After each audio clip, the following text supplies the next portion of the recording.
Good evening, everyone, and welcome to another episode of Super Deluxe Gamescast. It is Thursday, April 27th. I don't know why I bother saying it's Thursday, because we do this shit every Thursday. Like, why do I say that? It's always Thursday. It's Are you really worried about saving the time it takes to say those two words? it's always, Derek, every day of the week, it's Thursday somewhere, right? Do you strive for, that's not true, but I don't think that's how time zones work.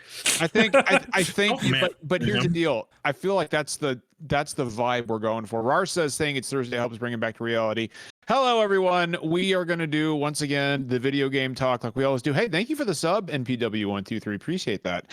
We're going to do the video game talk just like we do every week. And, of course, a longtime friend of the show and very talented games journalist, Sam Tolbert, is joining us once again. Our annual games game award show. I was going to say the Game Awards came so quickly this year. Yeah, our annual game awards show, buddy. All right, let's Sam, see what Jeff's got cooking tonight. Let's see. All right. Sam, what's up, pal? Not much. Well, I say not much as if I haven't, been cranking and crunching on, tons. You've of had a reviews and other lot stuff. to do the last couple days. There's sure. a lot going on in a lot of different respects. So it's interesting. And I'm actually, after I hop off this, I'm gonna have to go work on something new entirely. Like it never ends. It absolutely never ends. But I'm doing well. Thanks for inviting me. Of course, dude. Of course, you're a longtime friend of the show. It's always nice to have you on. And I also want to give a special congratulations to our young lad CJ for his stellar Star Wars Jedi Survivor review. Dude, fantastic job, man. Like what a huge opportunity for you, and you crushed it. Oh, yeah, that's exhausting. It's a good thing nobody's worried about like the future of working in Yeah, in what's games to worry criticism. about? What's to worry about? Everything's Totally going fine. great. Please disperse. It's Yeah. okay. Everything's going great. Also, what is it? Shout out to Sam because his review's really good too over at Windows Central. That was like the first one I read. Piece of me. Yeah. So, thanks, dude. Well, I also want to say, real quick, shout out to Waypoint, who got shuttered by Vice today. Another great outlet, lost to the fucking darkness of capitalism. I have such an admiration for anyone who sticks around in games journalism at this point, because it has just got to be one of the most thankless, unstable industries I've ever seen. Well, and like, here's the thing, right? Because obviously it's a gaming podcast and we're very focused on gaming, and we've seen this happen and mentioned it happening at a lot of gaming outlets recently. But the sad reality of it is that this is happening in all forms of journalism. It's certainly happening in mainstream journalism. You're right. Like I work in television news, right? But newspapers around the country are drying up. And getting shuttered.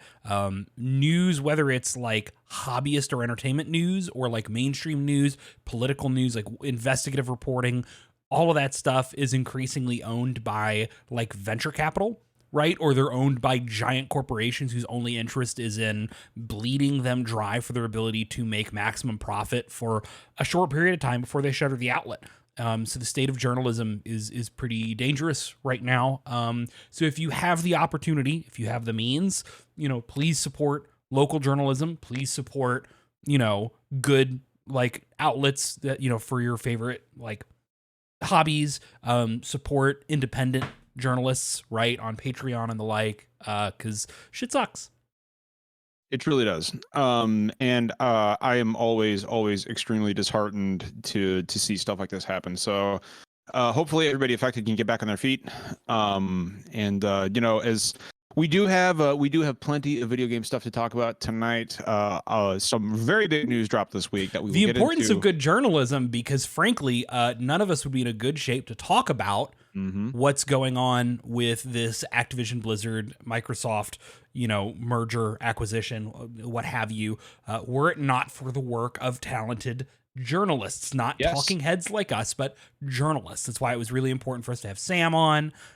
Former member Rebecca Valentine wrote an excellent article on IGN summarizing a lot of what happened over the last day or two. So just tying back in, like, journalism's important. Yeah, like I literally had to do like research so that I could feel prepared to like. And I still don't feel stuff. prepared. Like this shit is beyond me. Well, but I mean, there was a lot of actual journalists that sat down and took the time to explain stuff, and I'm like, oh, okay, thanks for helping me untangle stuff. There's a lot of people who are going to talk about the the merger or the acquisition being blocked. I don't know why I keep saying merger. As if it's an equal... in the most technical sense is a merger. It kind of is, but yeah. It happens that one of them has a little bit more say in what happens after the merger completes, but technically speaking. But yeah, like there's a lot of places and a lot of folks who are going to be focusing very much on like, what does this mean for Microsoft and PlayStation and stuff like that? And I could not be less interested in that stuff, frankly. Because whatever's going to happen is going to happen. I think it's more interesting and more important to talk about why that happened, talk about the details of why it's been blocked, the merits thereof, things like that. I think it's worth asking what does this mean for the N-Gage and the Gizmondo, however. What does this mean for ColecoVision? What does this mean the for Swedish mafia is fucked. They're not going to have any, like this will affect them immensely. The Gizmondo is shutting down. That's actually, but for anybody who just heard what CJ said, that's actually true. The Swedish mafia was involved. Yes, Gizmondo. Gizmondo. Luckily I invested in the Ouya, so I'll see you bitches in like 2024 when I'm rolling in the cash. CJ, we really need to talk about the ramifications on the Intellivision reboot from Emiko. Let's have Tommy Tellerico on. Let's have him spout his wonderful. I want to know his views on transgender people and like copyright and everything. Yeah, for sure. Plagiarism. Let's have him on. Dorian Gamer in chat says, why does John look 15 years old? Oh, it's the facial hair or lack thereof. Yes, I'm actually 42 years old. I look very, very young when I shave.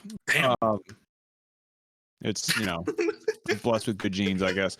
All right. So guys, let's kick it off as we always do with what we've been playing. And I already know what Sam and CJ have been playing, but we're going to start with them nonetheless. Sam, what you been playing, buddy? Yeah, I mean, shocking no one. I've been playing Star Wars Jedi Survivor. Whoa, dude. Oh, hey, NDA alert, man. Yeah. You're not supposed to say you're playing that. Yeah, so, I mean, I'm not going to rehash my review. TLDR, it's really, really darn good. Respawn actually took a lot of the criticism of Fallen Order to heart. I liked Fallen Order. I had a good time with Fallen Order.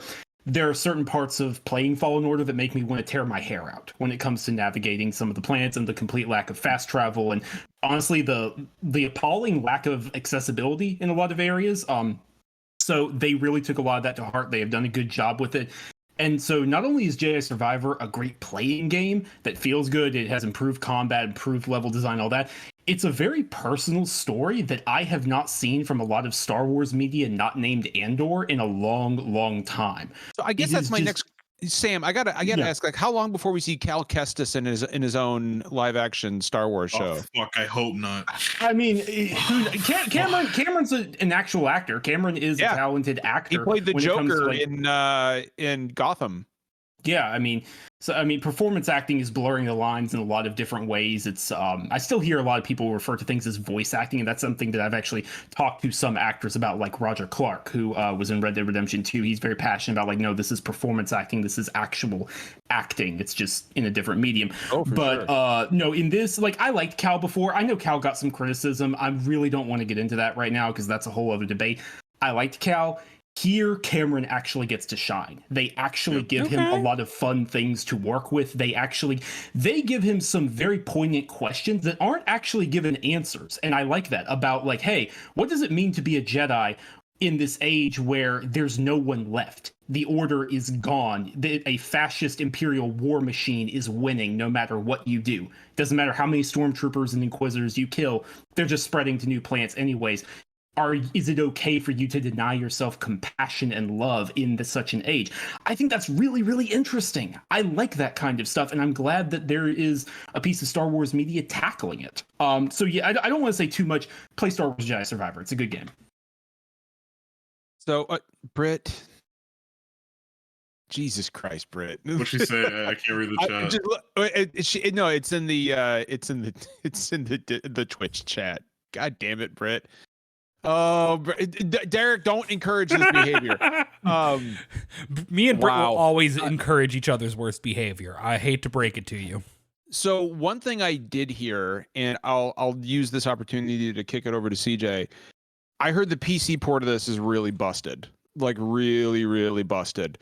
Thank you for kicking it to me. I didn't play it on PC. Yeah, but yeah. There we go, there's your answer. Well, I guess my question Sorry, is, DJ, guys. is it?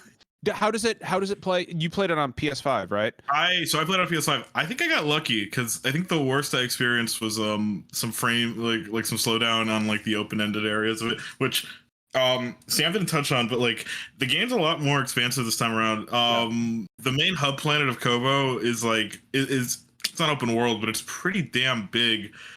So that's where I experienced most of like the slowdown. But it's like for me, it was like standard like, oh okay, we're playing a video game. It's gonna slow down a bit. It's like there's a lot of shit going on. Of course, the worst it got was when like simply moving got like took a toll on like the game. I could tell like, oh shit, it's struggling.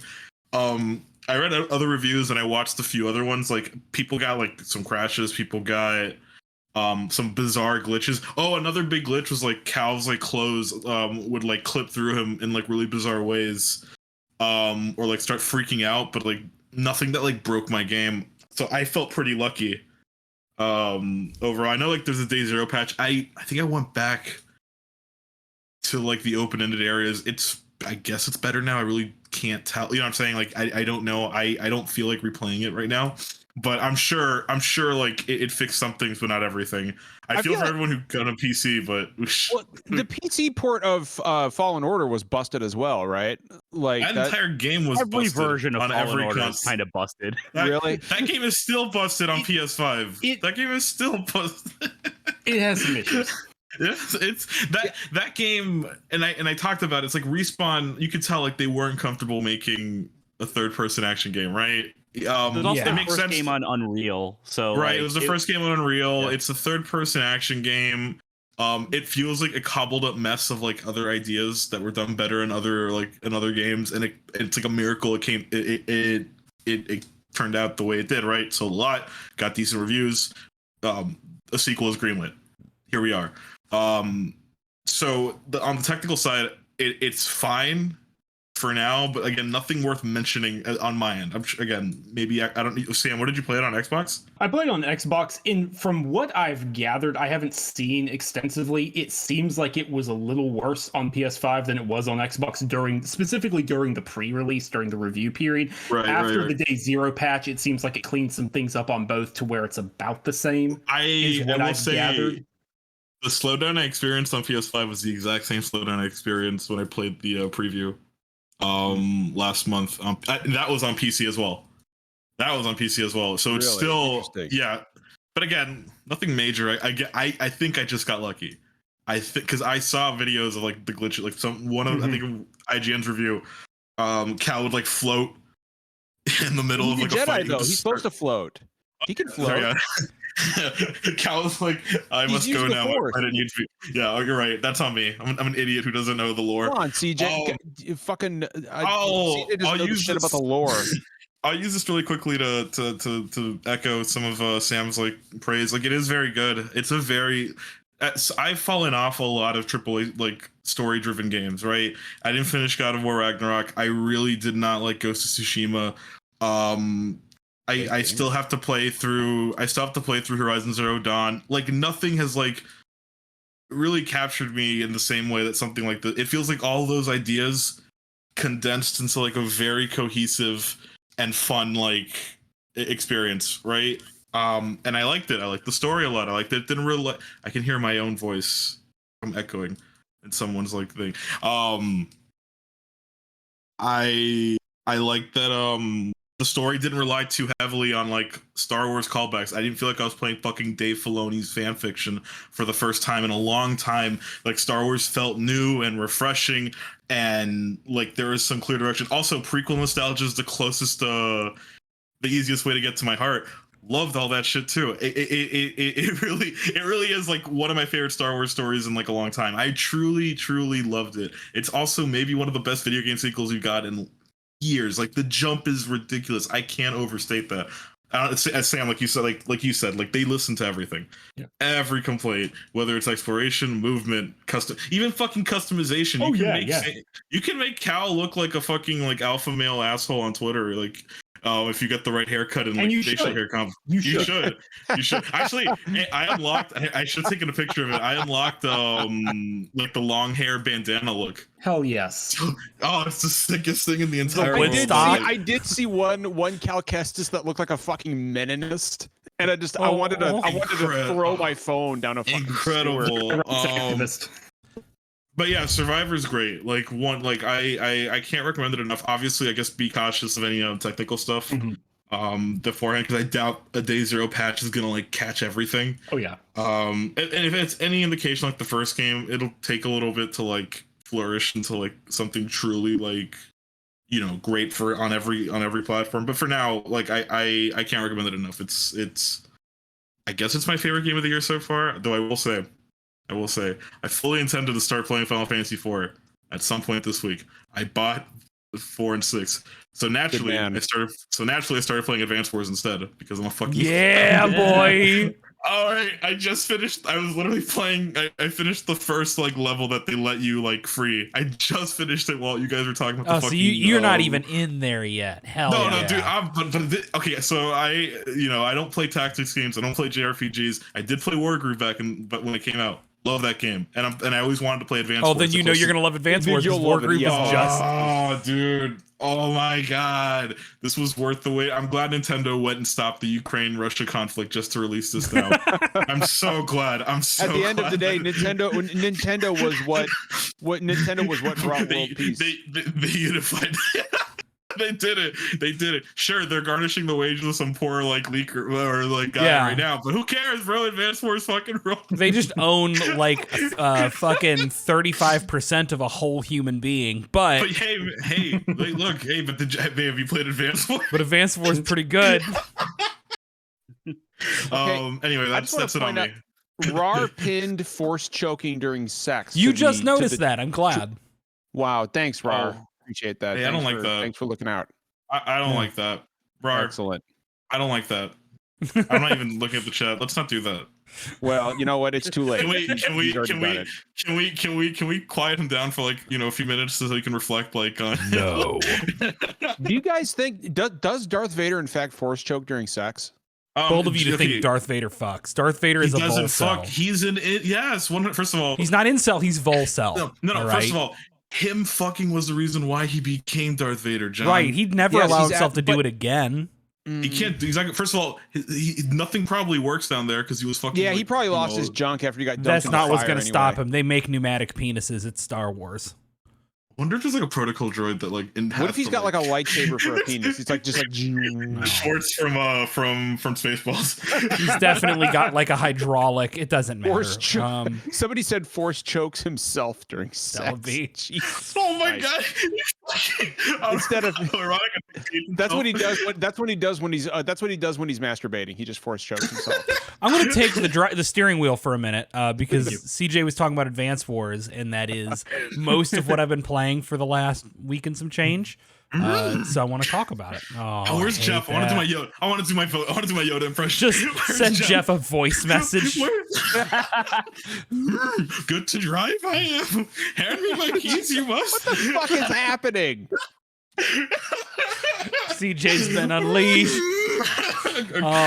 Talk about Advance anyway, Wars, please, Derek. Let's talk about some Advance Wars. Yeah, I Here's want the to hear thing. about this, Derek, because I haven't played it yet. I really like Advance Wars, right? I think that it has a unique flavor from Fire Emblem. Like, I always preferred Fire Emblem because I like, you know, fantasy stuff more, and I like the focus on like individual like characters and the development of those characters versus Advance Wars, despite being superficially very similar to Fire Emblem in that it's a grid-based, turn-based strategy game, is closer to like some of the ethos of like an RTS. Like, obviously it's not real time, but your units are just units, and you can, if you are on a map that has bases, you can build more of them as long as you have money. But I really like Advance Wars. I gotta tell you, there was something very nostalgic about getting to the main menu and hearing this like, you know, guitar, you know, That riff theme, version that- of yeah. the original theme.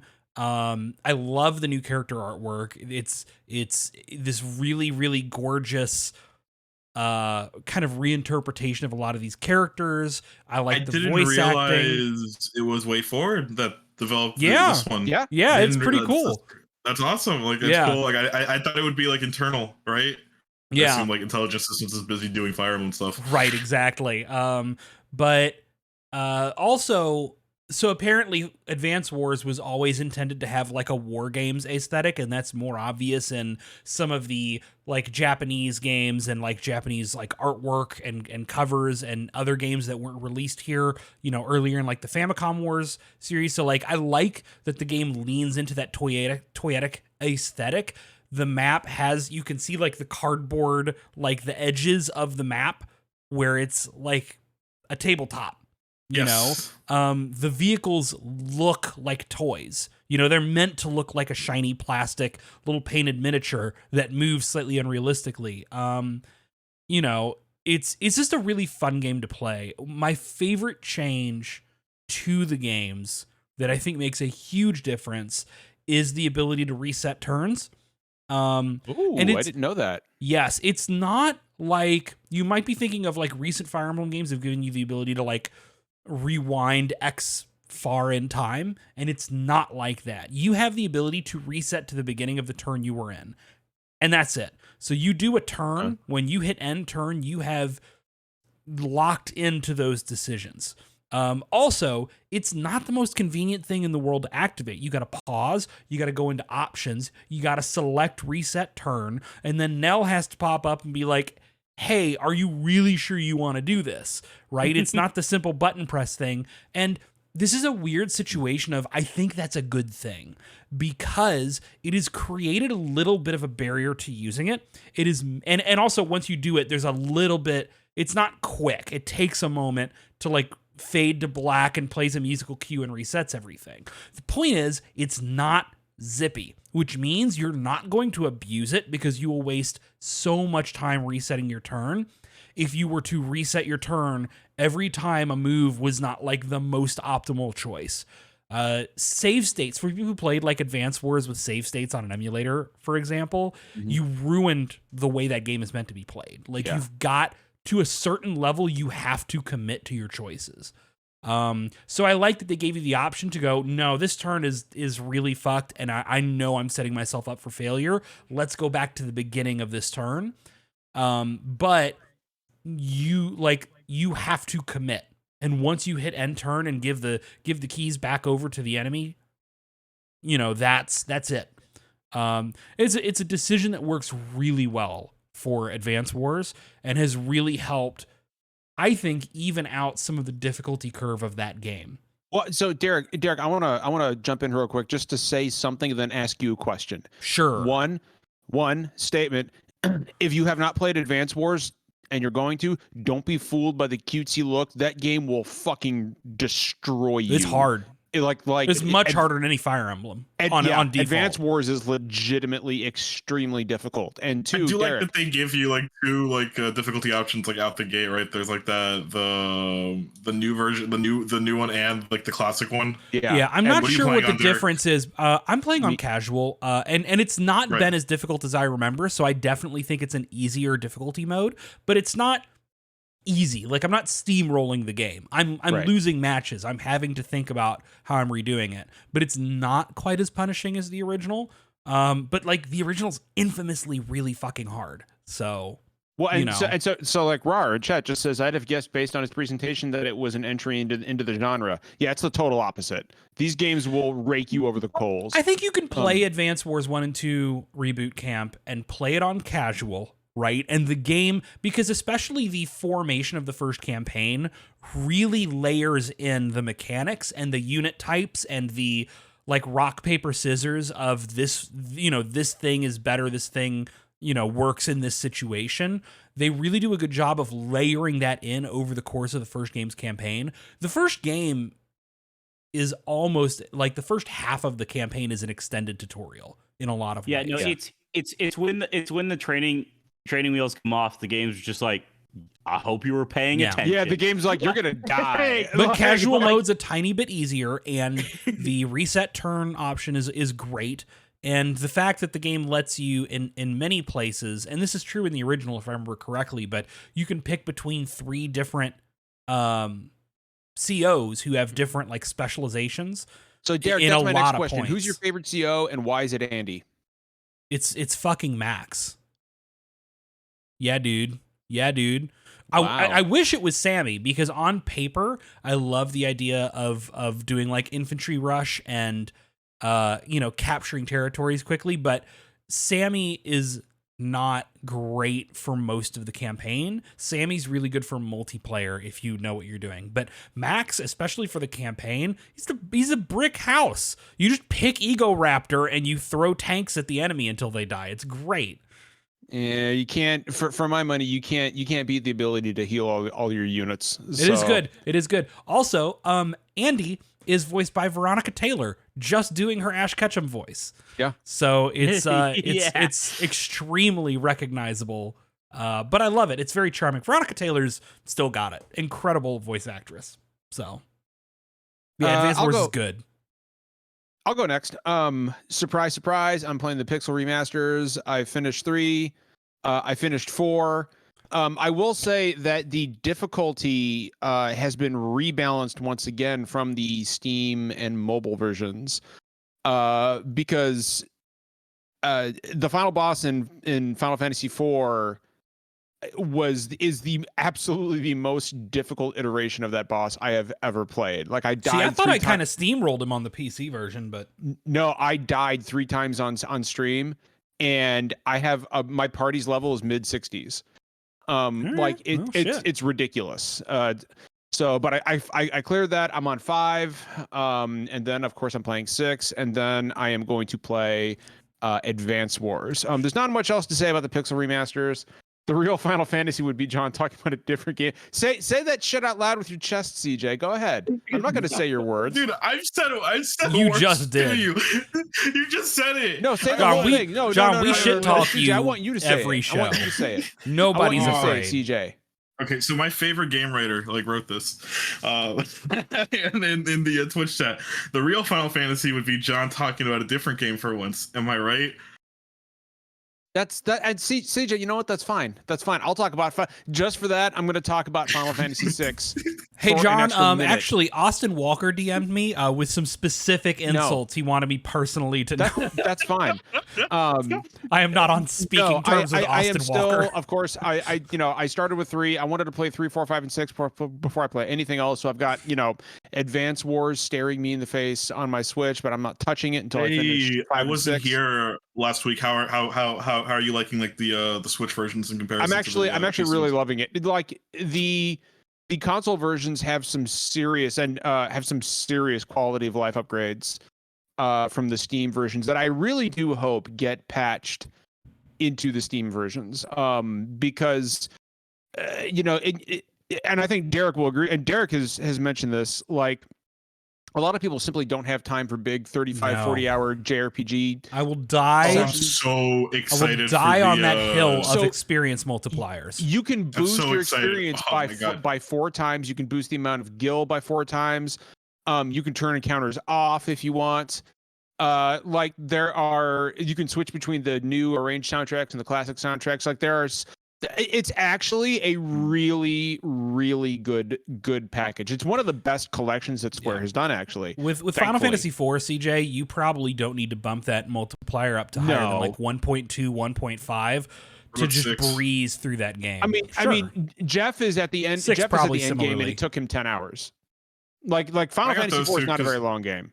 Yeah. Yes, I got those 2 because those are the ones you told me are like the most accessible, the best starting Four points. and 6 I think are the best. 6 is a 35-hour game. Like it's not like. But you they're can't also finish just they're that straightforward RPGs, like where each character yeah. has things that they're good at and they level up at that. Right, it's a little right. different, like because Final Fantasy V, famously, which I just did a stream of a couple days ago, or just yesterday maybe. I don't know what's time. Final Fantasy V famously has this really cool but really complex job system where you level people up as different jobs, but then you move them to different jobs, but then you can take some of the abilities you learned in previous jobs and mix and match them. Yo, And it's really cool. that. It's really fucking cool. Yeah. But it is definitely way more involved, like character building shit, than just like playing through a game where the characters level up and learn new moves. It's also absolutely got the goofiest storyline and characters out of the first 6 games. it's the fucking which is a good thing. It's just a bunch of the way we decided to describe Final Fantasy V is that it's what happens when it's the only Final Fantasy cast that gives off real like millennial and Gen Z energy. Because they solve every problem and face the end of the world with this cheerful nihilism of like, well, what are you gonna fucking do, right, folks? Well, like, CJ, I'll give you an example. Like just today, like there's this big ass lobster boss you got to fight, and when you kill him, your main character goes, "Someone get me some cheese biscuits and mashed potatoes." Like, I mean, it's ridiculous. It's completely ridiculous. But yeah, no, I absolutely could not be happier with the way these turned out. Especially when you consider the way they could have turned out. So I love you, Square. I'm so glad that this is a good collection. But yeah, that's what I've been playing. What about you, Justin? So I have been jumping between the Horizon Burning Shores DLC Hell yeah. and Battlefield 2042. I was really happy with the Horizon DLC. It's basically exactly what you want from, a DLC like that. It's $20, and it's more of the game. There's, really, really cool boss encounter that, as a fan of the series, I've been waiting to see something like that. And is this the one where you get an arm cannon, Justin? Yeah, you do.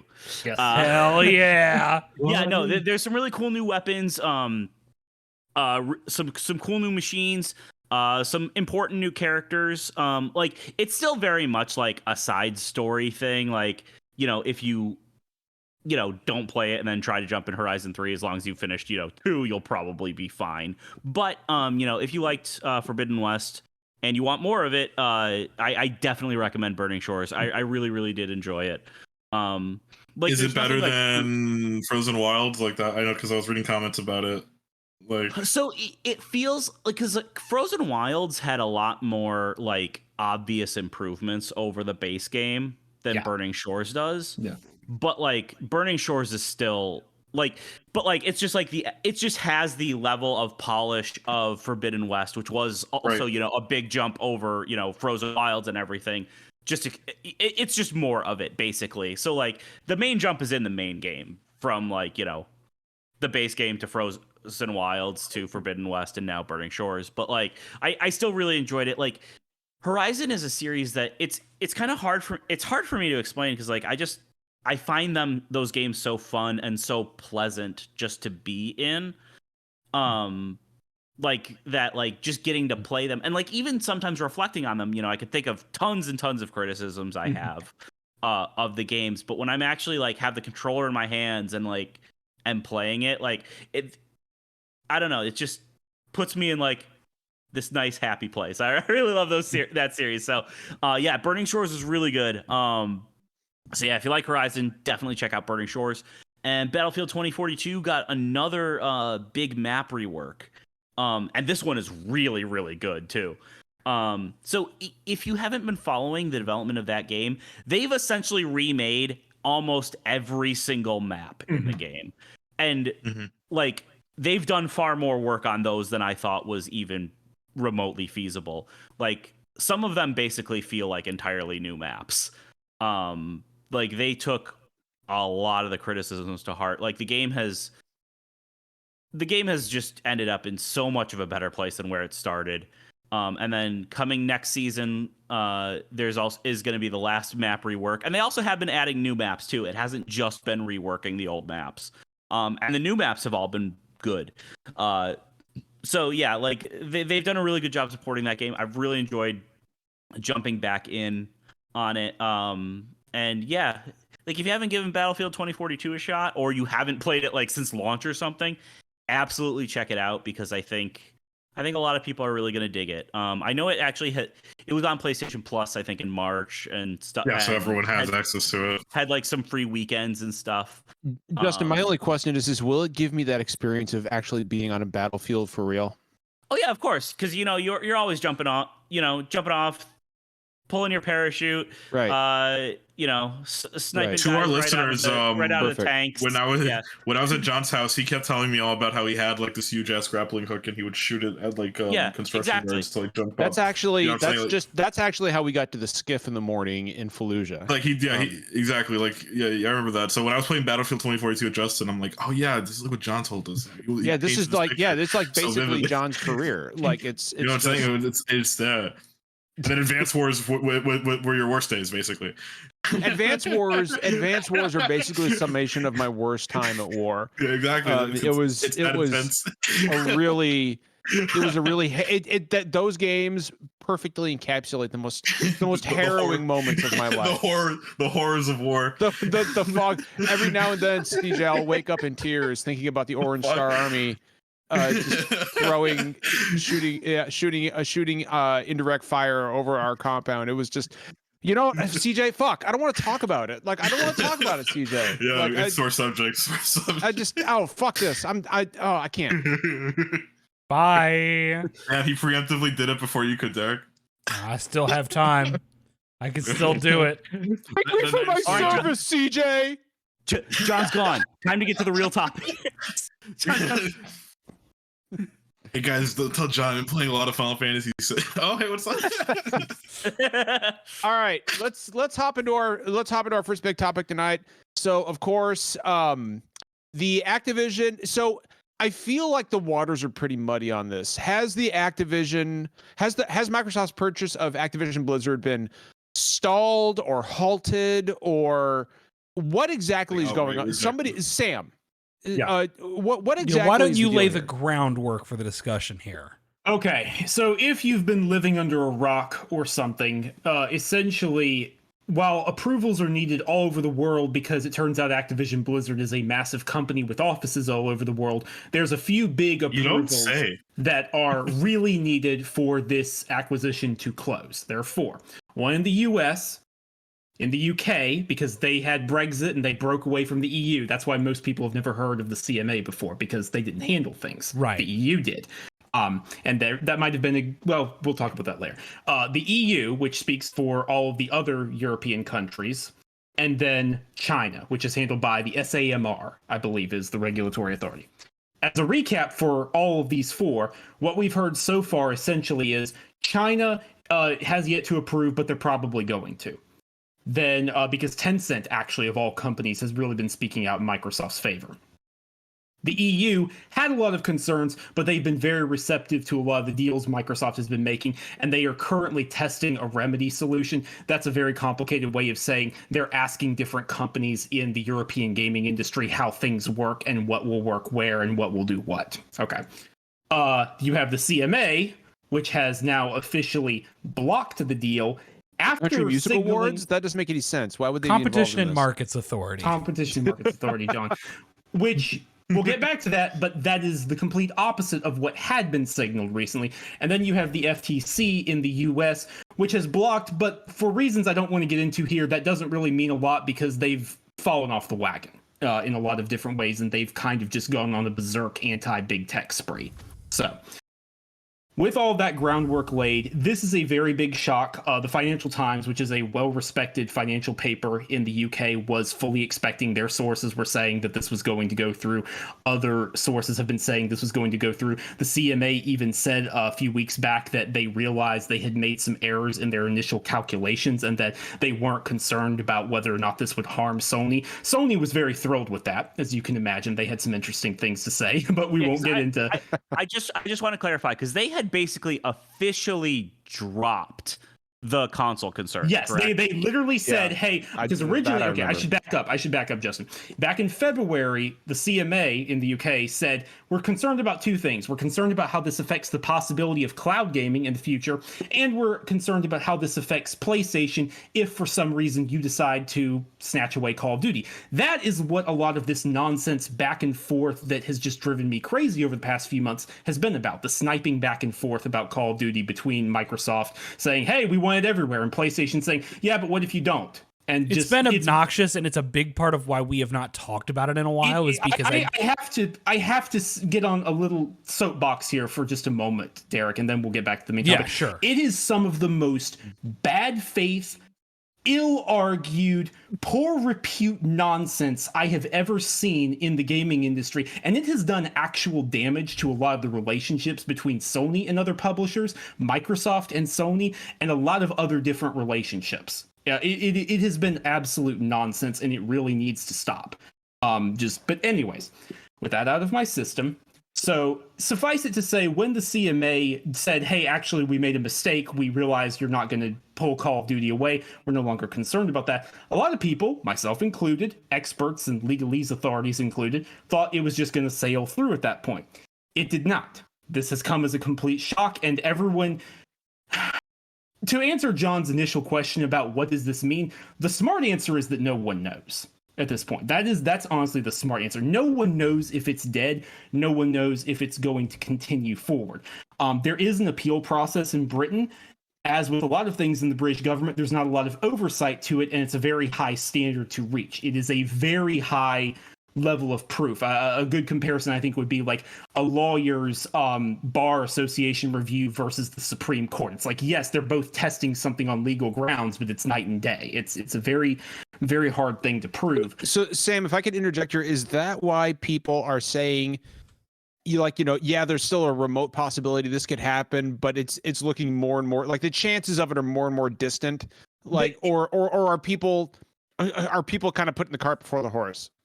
I would say they're probably right, but who the hell knows? That's the most accurate assessment I can give. Is it's probably a long shot, but who knows? The CMA has been overturned before. That it has happened. They have been told that they were like off base and they need to go back and do something in a different way. It just doesn't happen often. Will it happen this time? Flip a coin. I don't know. Yeah. Yeah, like basically my understanding is that it is possible, and this seems like a case where it would be more possible than others. Sure. But overall, it seems pretty unlikely. Yeah. However, lots of unlikely stuff has happened throughout this whole process, so we don't know what's gonna. Right. And so I want to field some questions on this and try and answer any pain points, but there's just one last thing I'm going to say.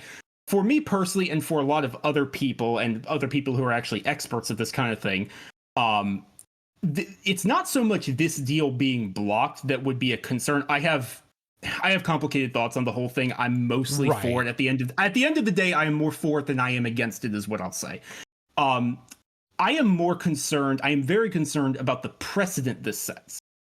Call me a libertarian. I don't like the idea of a government body saying, hey, because a market that does not exist now might exist in 10 years, we're going to cancel this and we're going to block this, even though all your competitors are saying this is a good idea. I don't know. I don't like that. I don't think that's a good idea, and I think that's going to stagnate a lot of tech, both inside gaming and outside. Now I'm done. With the context that companies like Nvidia, right, who has a competing streaming service, have come out in support of and saying like, we don't take issue with this merger.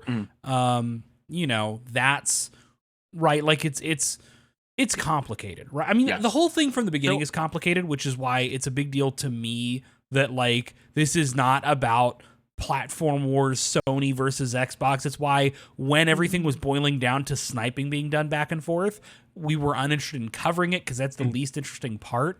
But it's really weird to read the CMA's decision and read how much of it is speculative about an industry that is, I don't feel like cloud gaming is going to take off as a big, like anytime soon. Not for the next decade, for sure. Yeah, I don't think so. And also, which is weird, right, Derek? Because it's like, what, you're telling me that if fucking Stadia was still alive, then everything would be fine? Like, from some of the stuff I've pieced together, it feels like it's less about the actual like reality of this deal in particular, and more that Sam had mentioned with like the FTC in the U.S. There's a lot of like anti-big tech sentiments within a lot of regulators right now, with big buys, and like obviously this is a massive acquisition, and in the past, they have not blocked, major purchases from big tech in these emerging tech markets and stuff. Mhm. And it almost feels like they're trying to avoid making those mistakes again. Without fully looking at this situation, they just see, hey, this is an emerging, field, and this is an emerging tech. Microsoft would automatically be, in a very, very, very strong position with this. Yes. We're just going to block it so that we don't make some of the mistakes that we've made, like with Facebook and Google and stuff in the past. Yeah. That's almost what it feels like to me. It almost seems like the reasoning is disconnected from the actual reality of the gaming industry and even who's involved. Yeah. And to be clear, and this is where I think Rebecca Valentine's article is incredibly good It's on this such a good subject. article. Yes. Please read it. Because one of the points that she points out that I am not seeing a lot of coverage is it's not just oh, we think Microsoft is going to be too big of a player in the games, the cloud streaming space, right? It's pointing out the fact that for example, because Microsoft is also an owner in Windows, they get to bypass a lot of licensing and royalties that otherwise they would have to deal with, right? In the streaming space. They point to Stadia failing, not in terms of oh, because this big company failed, that's, proof of Microsoft's dominance, but one of the difficulties that Stadia faced was the fact that it was Android based. And it's not easy to develop games for these non-standard gaming platforms, right? Being involved, Windows is going to be central to the game streaming services of the future. Just to interject very quickly, it's why Amazon Luna is based on Windows. It's not Android. Right, exactly. And on top of that, Microsoft also has their Azure streaming services. So it's kind of like Microsoft owns everything they need to in order to basically bypass all of the difficulties and all of the costs that most other companies would face if they tried to set up a competing service, right? Also, a note on the Azure thing. A couple years ago, I'm not sure if this is still going to be the case, but Sony even announced a deal with Microsoft to use Azure for their own cloud I remember that. service. Yep. Yes. I don't know if that's continued at this point. Well, and that's part of the point, right? Is Microsoft has leverage over even their competitors in that space. So yeah, and I mean, it's actually funny. Both Sony and Microsoft actually own companies that make major third-party tools for game development. Both literally use each other's tools on a daily basis. Check the credits of any game that comes out. Microsoft owns Simply Gone. That's a big physics engine. Sony owns Wise, Audio Kinetic. That's a big audio processing suite used by everyone not named Rockstar Games. But that's just always been accepted. That's just kind of how this thing works. So I have a question. Okay, so first of all, Sam, remind me what the dollar amount is here in regards to the purchase. What is it, $69-70 billion or so? I don't. 69 billion. 69 billion. Okay. It's a nice number. It's a nice figure. It sure is. We are children. If that I didn't say anything. Let's hypothesize and say that this sale does not go through. Sure. Right. What does Microsoft do with all that money? So that's the interesting thing.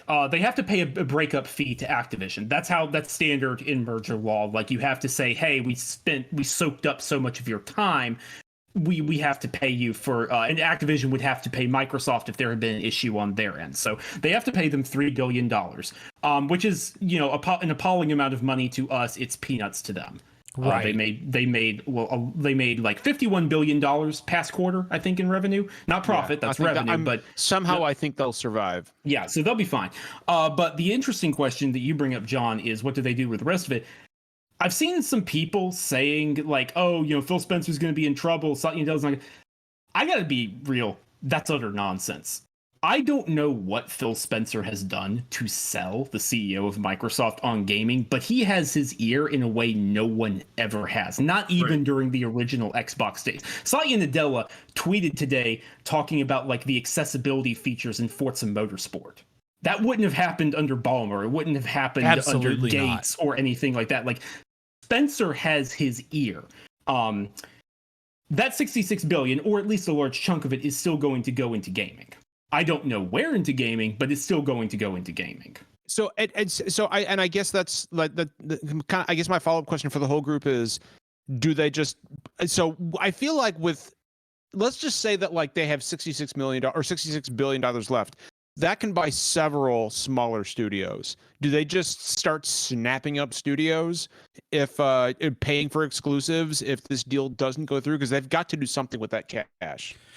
They are going to just invest very small, but very broadly. Is my guess. I can't speak for their accountants. I can't speak for Spencer or Pete Hines or anyone like that, but I would guess they go very wide but very shallow. Just very aggressive game pass. I'd pay for a lot of exclusivity. If you gave me $66 billion and said, hey, turns out that we were only able to get ZeniMax under and we're not going to be able to buy any more publishers, I would start making a lot of interesting Game Pass deals. That's just me speculating.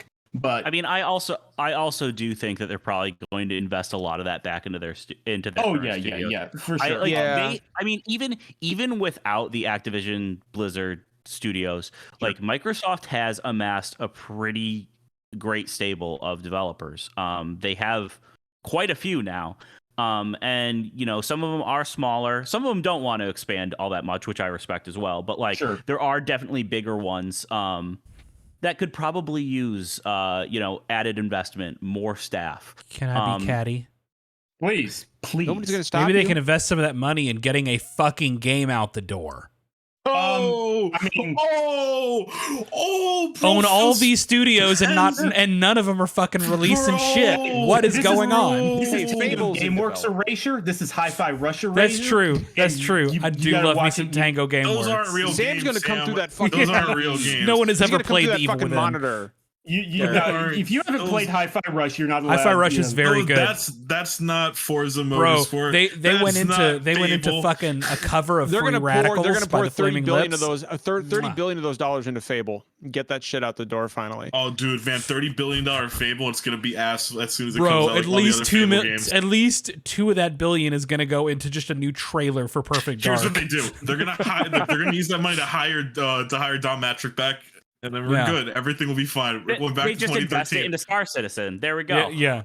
So, I've seen a lot of people. I'm sorry. They already Derek, go got ahead. their They buy crypto? Damn, it's Arc 2. They've Right, already it's got Arc 2. They buy It's- crypto. I think it's rude. I'm so conflicted on all of this, right? Because I am very famously anti-fandom. I don't believe in being a fan of any company at all. And corporate consolidation is fucking awful. Derek, you say that while there's we are no- literally Square Enix influencers.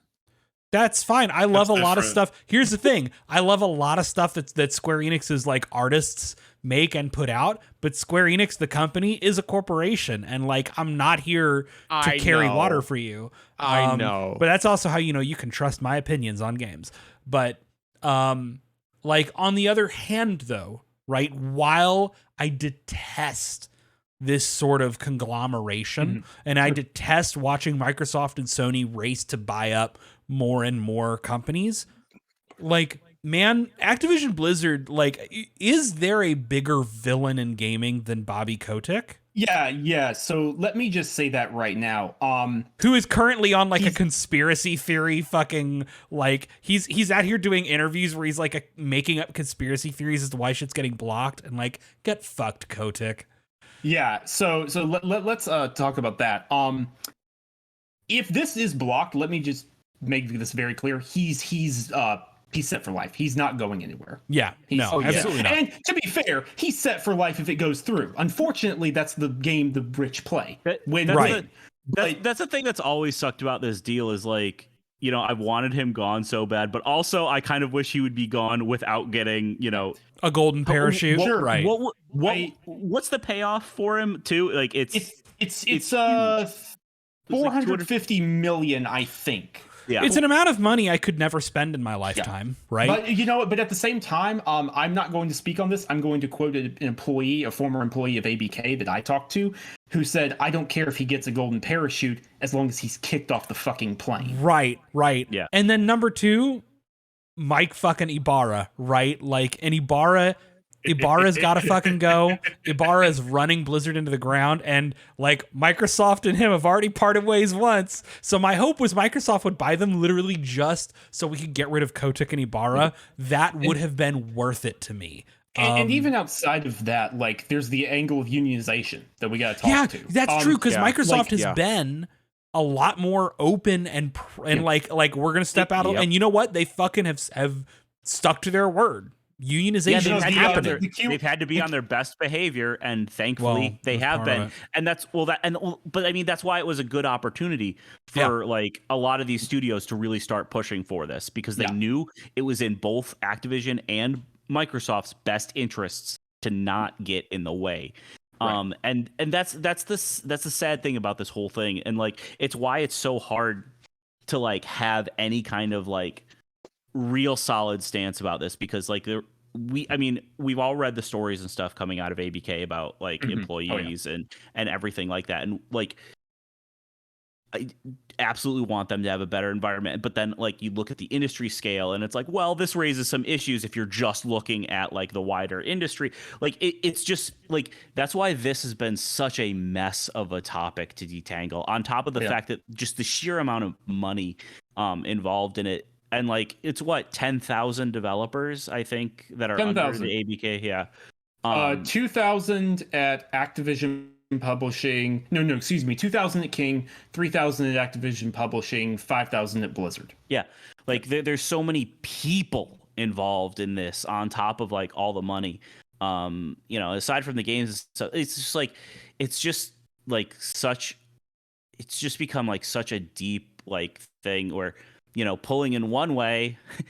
There's always something pulling in another. There's not like a good solution. There's not a good, hey, if like nothing so far has happened where it's like, this is going to be completely good. This is going to be completely bad. There's always some like cost associated with it. And that's kind of the wild thing about this. I don't think I've ever seen like especially like with acquisition deals, like is this, at least in the gaming industry, like I haven't seen one that's been quite like this. Yeah. Is this going to happen? Man, nobody can know at this point. Flip a coin. Flip a coin, and you flip a coin 100 times. Take the average. You'll have a bet. It will. You'll have a better guess. Like I can't stress that enough, John. Like financial experts, people who get paid quite a bit of money to get this right all the time, are flabbergasted, throwing their papers up in the air, saying, "I don't know what the hell is going on." How much longer could this go on, Sam? Years. This could go on for years. It could go on for years. Now, realistically, it probably won't. I'll say that. Realistically, it won't go on. We don't do realistic around these parts. Realistically, an appeal will be answered one way or another by the beginning of next year. So I would say the most realistic outcome is another year. That's another year longer than I wanted within the current fiscal year, is what you're saying.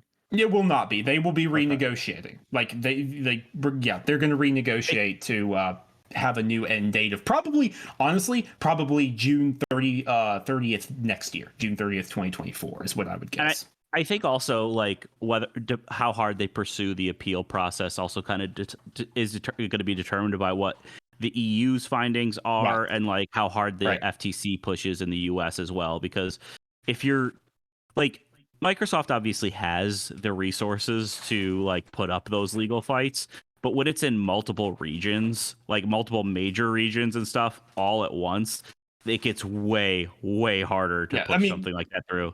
The number of companies that would even have taken it this far can be counted on one hand, honestly. Like most companies would bow out at this point. But here's an interesting question from chat. Sure. Do you think people will walk from Activision if this deal doesn't go through, mass exodus? I think you already are seeing a lot of that. And it's not necessarily because of this merger. Like Blizzard is going to bleed a huge chunk of their staff over the next year or so, just like because you said, that's kind of already been happening, yeah? Well, it's been an in and out, right? Because Blizzard famously had to get rid of like a decent number of like managers and higher employees who were involved in some really, really shady shit for a while. I mean, the CEO had to resign. But they also hired a lot of really good folks, right? Like fucking Osama Dorius. Like a lot. That's the thing. A lot of like progressive, like games media and content creator folks now work at Blizzard, right? Working on changing shit from the inside. Again, fucking Osama Dorias is there now, right? He's such a guy. Right, exactly. But the thing is, you've also got Ibarra like insisting on ending work from home, while Blizzard is actually doing some of the most incredible work they've done in years. Yep. Working from home, entirely from home. right? They shipped probably the best received WoW expansion in several expansions, from my understanding, right? Arguably since Cataclysm. Yeah. Arguably. Diablo 4. And Diablo 4 it was made almost shaping up well. entirely under these conditions at this point. Overwatch 2, I know everyone likes to joke about Overwatch 2 launching kind of early and in a confusing manner and without the single player content everyone's talking about, but like that's because of Bobby Kotick, right? Like that is because Kotick and other top level people have basically jerked Blizzard around so often with, what about this thing? Delete this thing. Try this thing. Nah, we don't like that. That they've been in chaos. And yet they pulled that game together for a launch to create something. And also, if you look at a lot of other studios, like I saw an interview today with Respawn for how they got Jedi Survivor out the door in 3 years when a lot of AAA studios are taking longer, and they're just like, yeah, we just invested heavily in remote work. Like you look at studios like Bungie and Insomniac, like they have been studios that have talked a lot about how work from home has really helped their development pipeline. ZeniMax Online, the Elder Scrolls Online devs, they actually pivoted to remote work. They were some of the first, even when the pandemic happened. They ship 4 DLCs a year. Like, it can be done. And like we have played, like things were a little rough for a while there when like they were adjusting, but like we have played, at this point, we have now played amazing games that have been made almost entirely work from home. And like I think any studio that is not embracing that is very, very short-sighted at this point. And I think that they're gonna lose a ton of people for that, who are going to go work at other studios that will allow that. And I think that what's happened is because this conversation has arisen, right? Like we are talking more excuse me, we are talking more about Bobby Kotick than we have in ages because of this deal. Because most of us had just gone to like giving up about any chance at getting rid of Bobby Kotick.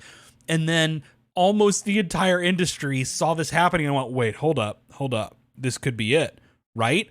And like, because of this conversation, because people have been talking about it, because of this possibility, people within Activision do not have the tolerance they used to have for Kotick.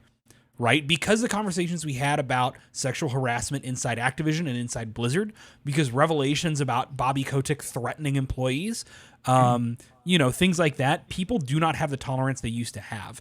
And when you put a fail son like Mike Ibarra in charge of Blizzard, people at Blizzard who have been through a lot already and have been through COVID just like everyone else in this fucking economy has been through, and all of our patience is short for morons who don't know what they're doing and who have malicious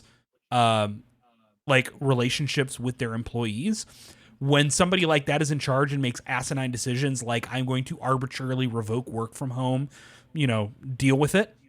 You're going to see people walk. You're going to see pivotal people in Blizzard walk. And that's going to happen regardless of this merger. But the merger kind of helped prime the environment.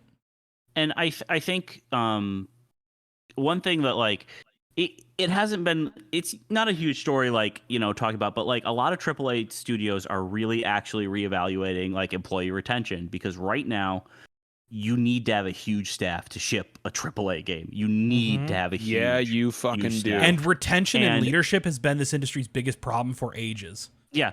That's why like we've seen companies that are known for crunch, like Rockstar and Naughty Dog, finally actually being like, hey, maybe we shouldn't do this, because those studios especially, hey, if we lose all of our employees every time, we can't keep releasing games in the way that we have been at the level that people expect. They finally came to their senses about that, and that's spreading throughout the industry. So like if you're not keeping up with your policies, if you're not keeping up with the pay, if you aren't doing that, people do have options, and they will go to those studios that do, and those studios will be very happy to have them. And also on top of that, like building on, because you're absolutely right, Justin, but building on what you're saying, now we see unionization spreading. Like Exactly. that's going to be big on the entry level, because QA is the entry point for so many people's careers in the gaming industry. The head of the creative director of Dead Space 2 started, this is a fun story, because he just walked into an EA office one day when they were recruiting QA. He wasn't even like pre-registered, he just walked in. Didn't like, Cory Barlog even start in QA and stuff too? I believe Cory Barlog started Something in like QA. that, A lot of the pivotal producers, a lot of big people have done Remedy and Obsidian and Insomniac started like in QA. It's the gaming industry equivalent of starting in the mailroom. Like, exactly. No, that's a but the thing great is, analogy. now you have something where like ZeniMax, Sega, places like that are going to have unionized QA. If you're looking at going in on one of those versus some of the others, it starts to look a little lopsided.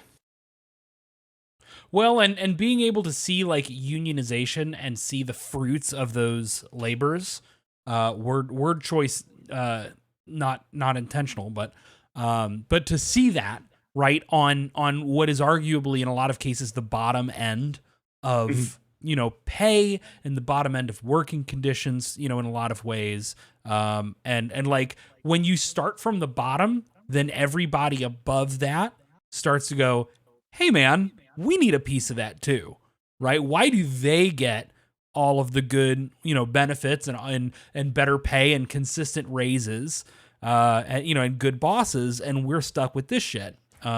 So that's oftentimes the ember that starts the fire of like spreading unionization, is starting on the lowest level. So, I wanted to jump on something you just said, Derek. Simply because we do have one more topic to get to, and I don't want to, I feel like we've kind of covered this in a really thorough manner. Derek, you said that some companies say like, hey man, we need a piece of that action. What's going on in the handheld PC world right now, Derek? This is a great transition, huh? Yeah, it's not, John. but I'm going to That say was it is. That was good, man. No, it was good. It actually was good, Derek. So let's move to our final topic here. Because I think we're just at this point rawing about fucking labor rights, which is always great. Which but is a good thing to rah about. Play Hard Space Shipbreaker, motherfuckers. It was my game of the year last year. God, beautiful game. Beautiful I know, game. right? Anyway, our last topic of the night is we have seen some reliable leaked information about the ROG Ally. So let me kind of lay the groundwork here. The ROG, Republic of Gamers, is a sub brand of Asus. Is it Asus or I hate Asus? that name. I'm sorry. Republic of Gamers. I hate that shit. It's cringy, but I mean whatever. But the ROG Ally was revealed and has been shown off a couple times as basically a Steam Deck competitor, right? It's the idea is it's going to be a more premium take on the Steam Deck. And for a long time, the question has been, okay, but how are you going to make this work? Right? Because handhelds are always in a precarious space of needing to be a certain amount of affordable versus like, what are the trade-offs that you are willing to take in terms of power, in terms of like efficiency and battery life, in terms of feature set, like where do you make those concessions? Because handhelds can get expensive real quick. AMD revealed two new APUs, two new chipsets, the Z1 and the Z1 Extreme, I think it is.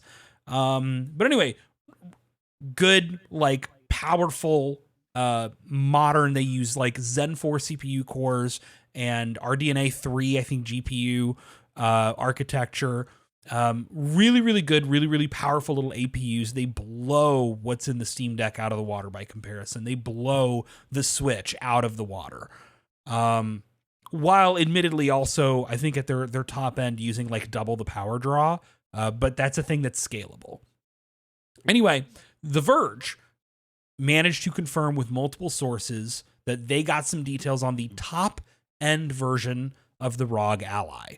So at $700 for the version that is 512 gigs of memory, which is the same as the top end version of the Steam Deck, 16 gigs of RAM, and the Z1 Extreme, so the more powerful of those two chips that AMD revealed. Basically, it's going to be their version, very comparable to the top end Steam Deck, with a couple of major, I would say major differences. At only $50 more, you were getting a significantly more powerful handheld. Yeah. By leaps and bounds. I think if you want to compare raw teraflops, it's something like 5 times the computing power. It's not going to exactly work out to being 5 times as powerful, but it's a big jump. You're going to get something that is a much a higher resolution and a higher refresh rate screen. It is a smaller, slimmer handheld. We do not know about battery life, so that's going to be a question, right? And I think what's going to be a very big deal is the ROG Ally runs on Windows, not on Linux like the Steam Deck does. So the biggest thing that a lot of people get into the Steam Deck and have to deal with, and I've seen a lot of friends and acquaintances who got a Steam Deck out the gate and were really excited about it and have started to get frustrated about game compatibility with it. Right. And okay, well, this game's compatible. We got to do some work, and this one's not. And this one is, but I got to use a different kernel of Linux to make it work just right. And the ROG Ally is not going to be that problem, right? Because it's going to be Steam and everything else. It's immediately going to be way more compatible than the Steam Deck is, because it's just Windows. Downside of that is it's Windows. I say this as somebody who has been using Windows since 95, right? I get Windows, but you're talking about a thing that has the task manager built in, right? You're going to be able to run multiple applications and destroy this thing's battery. And Windows itself is more computation heavy and thus will require more of that overhead. Right. That's a big reason why the Steam Deck performs as well as it does. Is it may be kind of anemic hardware, but the OS is very light. The ROG Ally is going to have to run Windows, but it's good-ass hardware. So, it's interesting because people, I think, have broadly considered the Steam Deck to be a major entry into the gaming sphere and a real evolution in the PC gaming market in a way that there's always been enthusiasts who are willing to spend too much money on stuff like the GPD Win and stuff like that, and other Windows handhelds to get a barely functioning Windows handheld for $1,200. But the Steam Deck made it a thing. Play your PC games you already own in this ecosystem in a handheld format, and it'll look and play relatively well. And the ROG Ally is bringing what seems to be relatively price competitive model for model, right? We have not seen the price or specs on anything but the top end model, which is $700, which is not an impulse price or impulse purchase range, but it's only $50 more than the comparable Steam Deck. And the Steam Deck starts at, what is the lowest Steam Deck at? 450? I want to say it's 400. 400? Is it 400? Yeah. So that's 400. the thing. If they can have a baby model that doesn't have that big NVMe that's running on the regular Z1, and they're yeah, you got to throw a micro SD card in it, but whatever. And they can get that at 450. So that could be huge. It's never been moreover. I've been looking at pictures of this thing, right? And I'm probably not going to go in because I don't use my Steam Deck much as it is. I'm just not a PC gamer. I'm not invested in that landscape. That being said,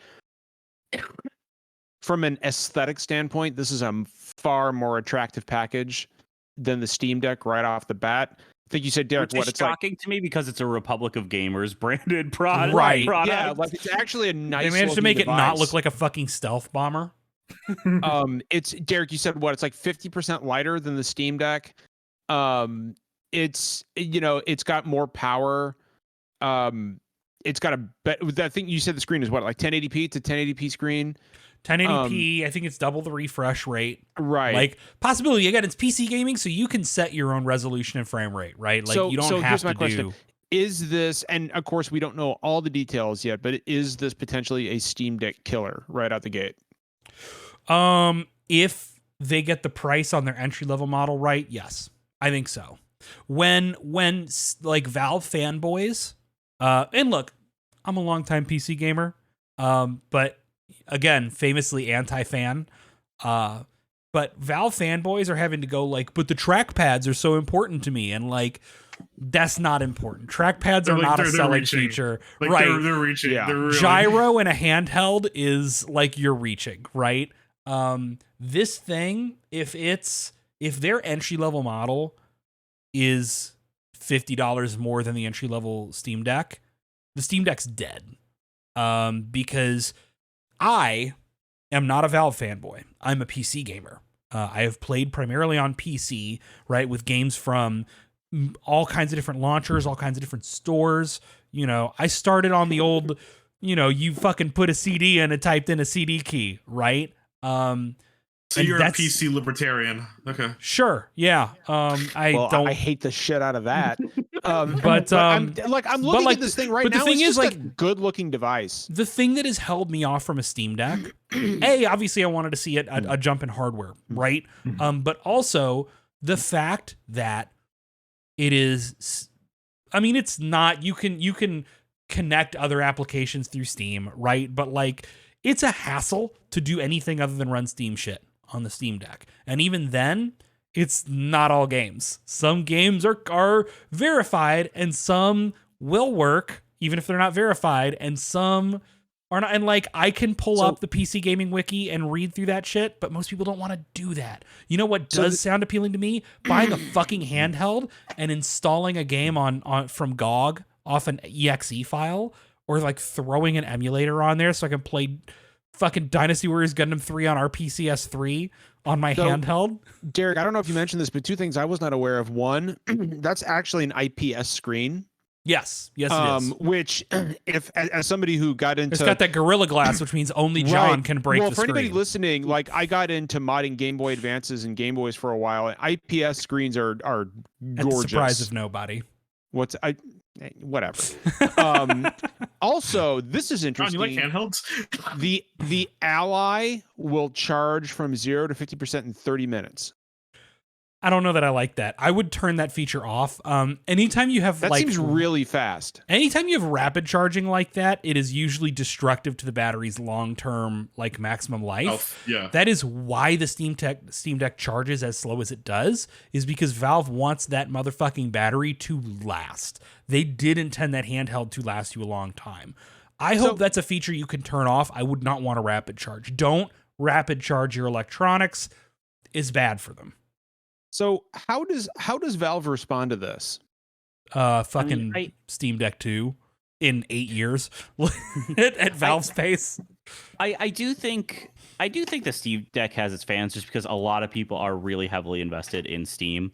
And I do think if you are just, launching stuff that will work from the Steam Deck, through the Steam like interface and stuff, it is closer to like a console-like experience. However, I don't like it. Just from me, like, it has been kind of fascinating to watch the rise of like this like handheld PC market, because I'm not a fan of handhelds, replaces, and I'm not a gaming fan laptops. of PC gaming. Yeah, I'm not a fan of handhelds, and I'm not a fan of PC gaming. So like, this is just a thing that's not for me. But I'm always interested to see the technology, and like, I've seen that people are genuinely excited for it, and I think that's cool. It comes with 3 months of Game Pass Ultimate bundled with it. That is not that's incredible. That's some synergy right there. But it has been really cool to see the rise of this, and I'm really interested to see how it pans out, and how like refreshes go and everything, and if Valve does anything, because again, this is one of my criticisms of the Steam Deck beforehand is Valve's hardware initiatives have not been well supported in the long term. No. The Steam Deck obviously has a lot more momentum and excitement behind it than I think anything else that they've done. But Valve might just get bored, especially if there is somebody else that is doing a good job. Yeah. So I'm really interested to see how that progresses. I do think like a Steam Deck OLED or something would probably actually do really well, because the screen on the Steam Deck is not great. And that's a key area they could really upgrade. And that's easily. a problem, right? Is it's like, John, you asked like how will Valve retaliate, and the problem is they're already resistant to even basic revisions to the Steam Deck, right? They basically just said that it would be like like a slimmer model or updating the screen or something, but they have said on several occasions that the core hardware is not going to change anytime They're soon. resistant to even screen changes, right? Because people have been like, hey, can we get like an OLED version, understanding it would cost more, right? An OLED that's revision. Kind of like not upgrading the guts is kind of antithetical to being a PC gamer, right? Like that's in a lot of ways. But like here, when people were like, hey, I want an OLED version of the Switch Deck, Valve came out and said, and basically did the belly aching of like, you don't understand how hard it is to make those revisions. And it's like, okay, but nobody was saying it's as simple as popping one glass screen off and putting another glass screen on. That's why people are willing to pay more. Right. Yeah. But like you have engineers, like you have people who built this thing, like design, and we're not asking for it next week, but people wanted a better version to come, and Valve has been hesitant. Like, it would have been such a PR win to just be like, hey, man, we're always looking at this stuff. Obviously, there's nothing coming on the horizon, but, like, stay tuned. You never know what we're going to do. As soon as the Steam Deck launched, you would think that Valve was already working on version 2, right? You would think that they already, right? Like, they would already be, they would look at everything and see what works, what doesn't work, what do we change, how do we price this? You know what I'm saying? Whatever projections they have, and you would think that they're on that. CJ, ironically, dude, that's what the big console manufacturers do. When the Switch, the PS4, the PS5, and the Xbox One series, whatever, there's so many fucking Xboxes. But when these consoles come out, they are already working on the next iteration. We're getting our PS5 Pro. Like they're already like looking at. I'm willing to bet 100%. Yep. Here's the thing. You go. I'm sorry, go ahead, Derek. Okay. No, because I was going to say something stupid. Okay. Here's the thing I'm hopeful for. And I feel like Asus stepping into this territory with their ROG brand makes this maybe a possible future.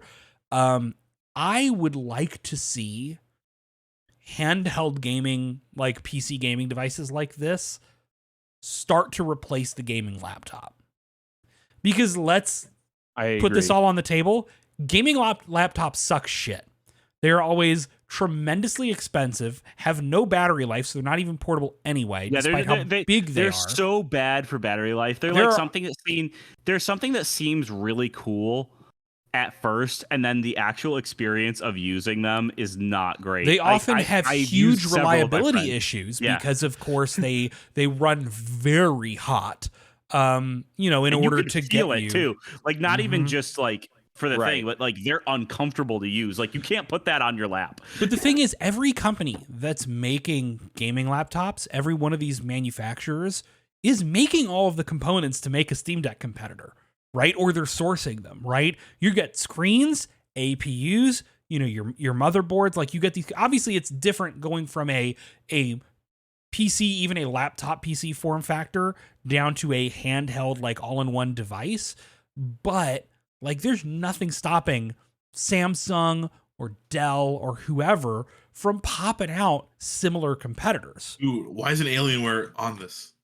I mean, you know what I'm saying? That's what I'm saying. I would not be surprised if Alienware was not on this. If Dell did not put like an Alienware branded something like this out in the next, is Alienware still a thing? It is, right? It definitely is. I'm just realizing I haven't seen when it ages. But like, Alienware sucks shit for anyone listening. Yeah, it does. But it's for the same reason that Republic of Gamers stuff sucks shit, right? Which is when you have expensive pre-built gaming PC stuff. Alienware's a unique problem. Alienware just makes garbage shit. But gaming laptops suck. But I think most of the reason people want a gaming laptop is to play their PC games on the go, and they'd be better served with a fucking 7-inch handheld anyway, right? So just do it. And more competition in that space can only be good. And I'll always be happy for Valve for kicking things off with the Steam Deck. I do think the Steam Deck is going to be forever notable in the long term. I'm going to put this down, right, as my guess, that the Steam Deck is going to go down as the thing that started this wave. But like, Valve's not going to be able to keep competing in this space. Not when Samsung and HP and Dell and so forth all Razer, are getting in probably. here. Razer almost Razer, certainly. yeah. What's unique about this though? It's funny because like Valve can't claim anything at this point because all these devices would work with Steam anyway. You get what I'm saying? Exactly. So and it's they'll work not- better not with like- Steam because it'll be every Right. Steam game instead of just So- the verified ones. It's not the PSP versus the DS. You know what I'm saying? Where there's a clear. No. It's now like, well, fuck. Do I want the Steam Deck or do I want this OLED screen handheld that can play all my Steam gear? Yeah. And I think this is also kind of a solution to like, a lot of people are like, oh, I want a new PSP or I want like an Xbox portable, but like I don't think people realize just you can't like I've seen people be like, oh well, why don't they make like a portable PS4? It just plays the PS4 games at 720p. Because they and it's just like, get their ass beat by Nintendo again. You can't but compete also- with Nintendo in that space. Well, but also like you can't do that without the developers actually touching the game. And that's why I think PC gaming works for this sort of thing. But also like Microsoft and Sony are putting games on PC. Yeah. So like I think there's like a really unique kind of like convergence of stuff that this could be really, really successful, I think, in the long term. But I'm not sure if Valve can keep up just because we know how they are with hardware versus like actual hardware manufacturers that are able to do this, because Valve's still providing the core Steam service that a lot of people are going to be using. And they can be faster and better on the Samsung's just going to hard- have a one-up on Valve when it comes to hardware, I mean, nature of the beast. So the solution is Sony needs to make a Vita 2 or Konami needs to release. Well, they sort of 100%. are. No. Sort of are. Konami needs to put Metal Gear Solid 5: The Phantom Pain on Switch, and then I'll never ask for a handheld. No, I won't buy a Steam Deck. I won't buy. That's the only thing. That is the only. I've got a question. So I've got one final question for the group. Given that there are so many PC manufacturers out there that are eventually, like, I think Derek hit the nail on the head. Like, I think you're going to start to see Dell and Samsung, Razer, Logitech's already got one, right? Or No, or do they not? the G Cloud is just a streaming But thing. it's still It's not. something. It's But still Logitech something, you know could. what I'm saying? I mean, Logitech could easily jump from there. they absolutely into, could. At what point do we hit market saturation with these things? You don't. That's the incredible never. thing. You just Look, don't. No, because it's still pretty John, niche. is It's still- there market saturation on gaming laptops? No. No, but then again, like laptops aren't. I mean, people. So a handheld gaming PC is going to be used like specifically for games, right? Like nobody's doing their fucking schoolwork on that thing. Yeah. But I mean, they'll but- be refreshed but all the time. Most people are doing their They'll be- schoolwork on a fucking Chromebook these days anyway, so. Right, but like do you kind of see my point? Like No, like I don't.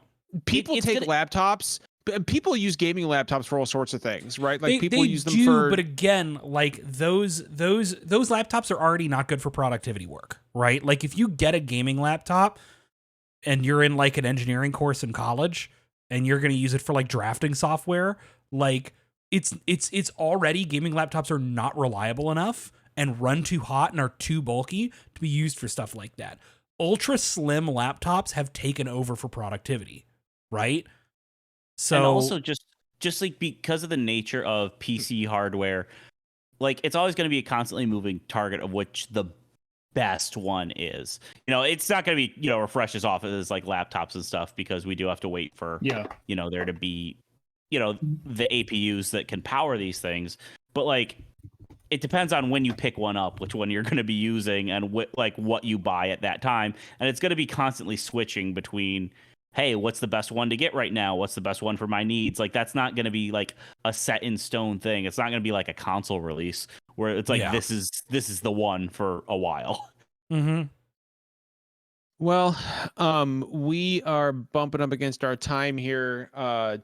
Great conversations all around. Like at the end of the day, like again, I don't think the allies for me, simply because I already don't use my Steam Deck much. Yeah. But Conversely, like this is for me in a way that the Steam Deck never could have been. I was gonna actually, Derek, I was actually gonna ask that. You were talking about getting a Steam Deck whenever they made the next iteration of whatever. version 2. Yeah, But- no, but- I'm gonna save up money and potentially get a ROG Ally, right? Like That's the Switch 2 is a higher priority if that's a thing coming out next spring. Like tax money's going to that, not a ROG Ally, but like that is so much more a thing that I want than a Steam Deck. Now that wouldn't pull you away from like PC gaming at your desk completely. No, assume. because part of it is like I like being at my desk. My office is my little autistic safe corner. Yeah. And always has been.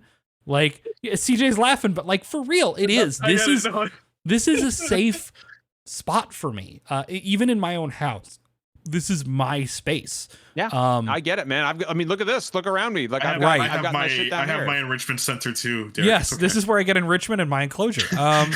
And like, I have a good monitor. I have good sound setup in here. Like this is a great spot for me to play video. And also I like mouse and keyboard on games where it makes sense. I can't play shooters on a controller if a mouse and keyboard is an option. But I can't always be in here, right? Sometimes my wife wants me to be out on the couch, but I still want to play some fucking JRPG, right? That I've been playing for 20 hours. And instead, I'm just going to pick my save up on a couch on my ROG Ally. Interesting. Yeah. Interesting. All right. Well, I do it for my wife. Otherwise, I would stay in this office and never leave. Yeah, no, I can, especially with the way shit out in the world is, man. Like I can relate Rodney to that. Dangerfield, something. If I ever want to get laid, I do have to leave this office. All right, guys. Well, we will wrap it up. You gotta buy the shit. Good night, everybody. Technically, you don't have to, but I understand. Yes, I do. All right, Sam. Thanks so much for joining us, buddy. It's always a pleasure to have you here. Yeah, absolutely. Thank you for inviting me. I appreciate it. I really do. Of course. Sam, where can people find you? Yeah, so for the time being, you can still find me on Twitter at Samuel Tolbert. It's just Who my knows name. how long that shit's We'll see last. how long that lasts. We'll see. We'll find out. And outside of that, I mean, my work is kind of all over the place, but you can find me primarily over at Windows Central. I've done some things for Inverse as well. Yeah, come chat with me. Come yell at me. A lot of people do. Absolutely. And of course, if you are listening on any of the podcast services, not actually in the chat right now, we do have a Discord, which is, you can find that on our Twitter page, pinned to our Twitter page at official SDGC. We've got about 400 people in there. It's always really active. There's a lot of cool people in there. And of course, we pride ourselves on maintaining a diverse, inclusive, and LGBTQ friendly community. So if that sounds like your cup of tea, come join us. We also have a Patreon, www.patreon.com/officialsdgc, which helps us get to all the conventions we go to and are going to again now that the worst of the pandemic has passed. Yeah, we're at PAX East. Yep, we were at PAX East. And we're going to LA in June for something. We will. No, Derek, we can say what it is. Can we talk about it? Yeah. We're going to that launch party for Final Fantasy 16, baby. We're going. Woo. We're going. We will be there. It's going to be a great time. We're going to be hanging out with Ben Starr. It's going to be fantastic. Good times all around. But you can definitely please either subscribe to us right here on Twitch or hit us up and maybe throw us $1 or so on Patreon. It helps us. None of that money is personal. We use it to pick up new equipment for the podcast and to get ourselves to these various conventions. So we do appreciate every dollar you throw at us. But if you're down on cash, we just appreciate you being here. That's really all you got to do. And with that being said, if nobody has anything else, we will go ahead and close it out here. You can Saturday morning, I'll be streaming my own Final Fantasy V game. And unless Derek, you had some plans to stream 5 this weekend? Yeah, I might do that later in the afternoon on Saturday. We'll see how things go. Well, in that case, maybe I'll stream something else. Whatever. I'm going to stream something on Saturday morning. I don't know what it's going to be, but I'm going to stream something. So stay tuned for that. You can catch us right here next week, as always, on Thursday at twitch.tv/officialsdgc, 9 p.m. Eastern Standard Time. Until then, guys, take care of each other and remember, kindness costs nothing. We'll see you later. Bye. Take care. Fuck, where's the transition button? There it is.